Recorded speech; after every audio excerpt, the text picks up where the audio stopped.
ডাল ভাত তিন খালি বেলা হবে, ডাল ভাত জুগলেই যথেষ্ট আমার। যথেষ্ট। আর কোনো বেশি কিছু চায় না, তার জায়গাও চায় না, জমিও চায় না, তার টাকা পয়সাও চায় না।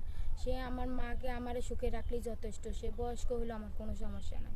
অসহায় নারীর প্রতিবেদন। সুপ্রিয় দর্শক, আপনাদের প্রিয় অনুষ্ঠান জীবনের গল্প নিয়ে আবারও হাজির হয়েছি। আমাদের ক্যামেরার সামনে আছে এক অসহায় মেয়ে। প্রথমে তাকে জানাই সালাম। আসসালামু আলাইকুম আপু, তুমি কেমন আছো? ওয়ালাইকুম আসসালাম। আসসালামু আলাইকুম। ভালো আছি ভাই, আপনারা ভালো আছেন? জি, আমরা ভালো আছি।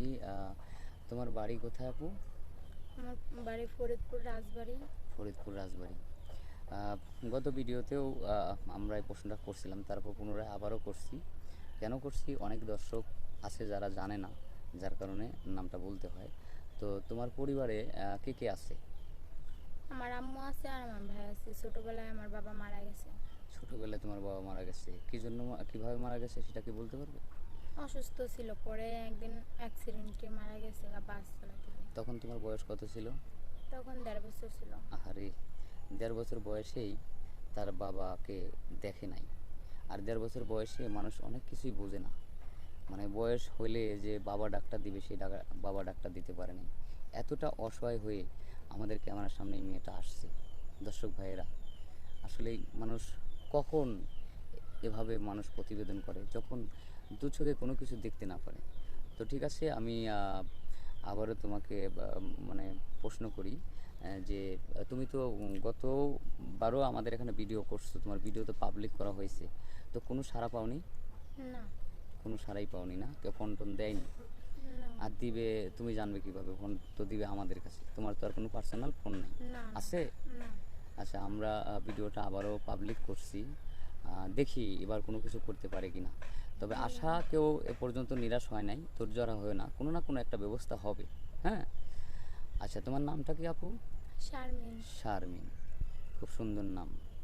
তো এখন মূল বিষয়টা হচ্ছে যে তোমার যে একটা বড় ভাই আছে, তোমার বড় ভাই আছে, এখন তোমার বড় ভাই কি এখনো তোমাদের দেখে না? না, এখনো দেখে না। এই যে সে বউর কথা শুনে উঠে এরকম। উঠে আর বসে, এই যে তোমার মা এত কষ্ট থাকে, মানে সন্তান হিসেবে তো তো একটা মায়া হওয়া উচিত। না, তাও আসে না দেখতে। তুমি একটা ফোনও ছোট, দেয় না। তুমি একটা ছোট বোন, তোমার কথাও মনে করে না, না? আচ্ছা ঠিক আছে, আর আমরা স্কিপ বাড়াবো না।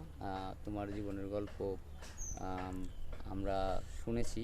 তবে যদি কারো মনে কষ্ট হয়, হয়তো তোমাকে যদি কেউ নক করে, মনে করো বয়স হতো 35 থেকে 40, এরকম যদি কোনো ব্যক্তি তোমাকে চায়, তাহলে তুমি কি বিয়ে করবে তাকে?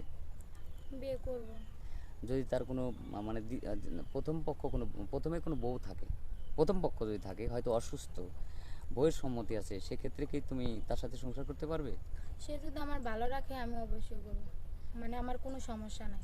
কোনো সমস্যা নেই, শুধু তোমার কি 3 বেলা ডাল ডাল ভাত তিন খালি বেলা হবে, ডাল ভাত জুগলেই যথেষ্ট আমার। যথেষ্ট। আর কোনো আর তোমার মায়ে, মানে যেহেতু তোমার আর কেউ নাই, মা ছাড়া কেউই তো নাই দুনিয়ায় কেউ আমার। নাই, এখন তোমার মাকে নিয়েই তোমার ভরসা।